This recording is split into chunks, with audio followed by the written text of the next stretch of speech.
फ़लस्तीन की तारीख से मुतालिक बहुत सी रवायात मौजूद हैं और थोड़े बहुत फ़र्क के साथ कम ओबेश तमाम तारीखी रवायात का सियाक विस्बाक एक जैसा ही है।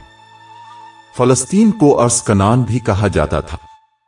एक रवायत के मुताबिक लगभग 2000 क़ब्ल मसीह हज़रत इब्राहीम अलैहिस्सलाम जो इराक में आबाद थे, हिजरत करके सरजमीन फ़लस्तीन पर आबाद हो गए।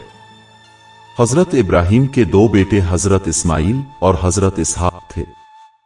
हज़रत इब्राहीम ने अपने बड़े साहबजादे हज़रत इस्माइल को सरजमीन मक्का में, जबकि हज़रत इसहाक को फ़लस्तीन में आबाद किया। हज़रत इसहाक के बेटे हज़रत यकूब का नाम इसराइल भी था और हज़रत यकूब की औलाद बनी इसराइल कहलाई। हज़रत यकूब के बेटे हज़रत यूसुफ मिस्र के हुक्मरान बने तो हज़रत यकूब अपने ख़ानदान समेत सरजमीन मिस्र मुंतकिल हो गए, जिसके सबब फ़लस्तीन पर दीगर अक़वाम का कब्ज़ा हो गया। 300 क़ब्ल मसीह में हज़रत मूसा अलैहिस्सलाम के अहद में बनी इसराइल को फ़िरौन मिस्र की ग़ुलामी से नजात मिली और बनी इसराइल हज़रत मूसा की क़ियादत में बुहेरा कुल्ज़म पार करके वादी सीना पहुँचे तो बनी इसराइल को अल्लाह ताला की तरफ से हुक्म मिला कि वो जिहाद करें और बैत अल मक़दस को आज़ाद कराएं। लेकिन बनी इसराइल इस सरजमीन पर बसने वाली कौम अमालिका से उलझना नहीं चाहते थे।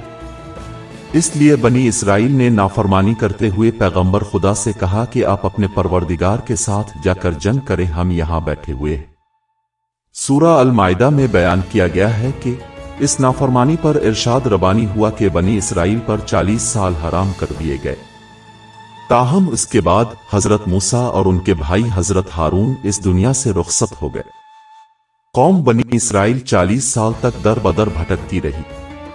इसके बाद हजरत ओशे बिन नून की सरबराही में बनी इसराइल की अरहा के मकाम पर अमालिका से जंग हुई और बनी इसराइल उनको शिकस्त देकर बैत अल मक़दस में दाखिल हो गए। ओशे बिन नून की वफात के बाद बैत अल मक़दस एक बार फिर दूसरी कौमों के कब्जे में चला गया। इस बार हजरत तालूत ने बनी इसराइल की क़ियादत की और बादशाह जालूत को शिकस्त देकर ये इलाका आज़ाद कराया। हजरत तालूत की वफात के बाद हजरत दाऊद ने उनके जानिशीन की हैसियत से हुकूमत की और ममलुकत को इसराइल का नाम दिया। ये सल्तनत तरक्की करती रही और हजरत सुलेमान के अहद में अपने नुक्ता उरूज को पहुंची।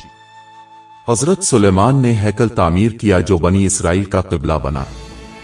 हजरत सुलेमान के दुनिया से रुखसत होने के बाद क़ब्ल मसीह में बाबुल के हुक्मरान बख्त नसर ने हैकल सुलेमानी पर हमला करके जला कर राख कर दिया, मुक़द्दस शहर को बर्बाद कर दिया और यहूदियों को बेदरेक कत्ल किया और जो जिंदा बच गए उनको कैदी बनाकर पाया तख्त बाबुल ले गया।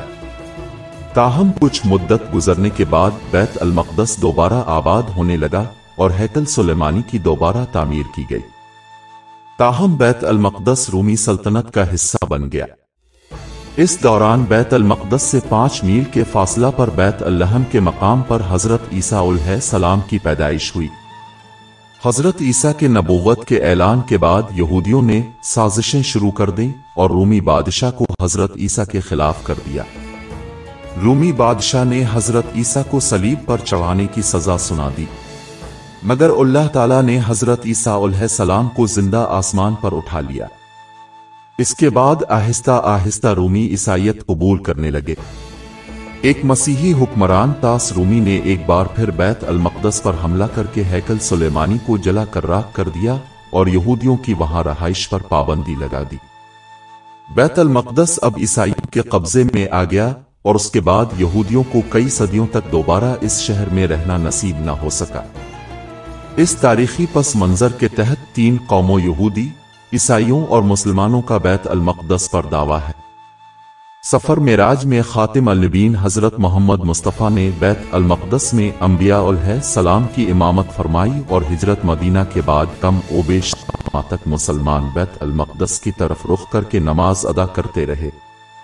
यहूदियों का दावा इस बुनियाद पर है कि उनका क़िबला अव्वल हैकल सुलेमानी यहाँ पर तामीर हुआ और ईसाइयों का दावा इस बुनियाद पर है कि हजरत ईसा की पैदाइश मुबारक इस खित्ता में हुई। बैत अल मक़दस एक मुद्दत तक ईसाइयों के कंट्रोल में रहा, हता कि इस दौरान इस्लाम का ज़ुहूर हुआ और खातिम अल नबीन हजरत मोहम्मद मुस्तफ़ा के अहद नबूवत के बाद अमीर अल मोमिनीन सैयदना हजरत उमर के अहद खिलाफत में बैत अल मक़दस मुसलमानों की तहवील में आया। सैयदना उमर फारूक इस अजीम मौके पर खुद वहां पर तशरीफ ले गए।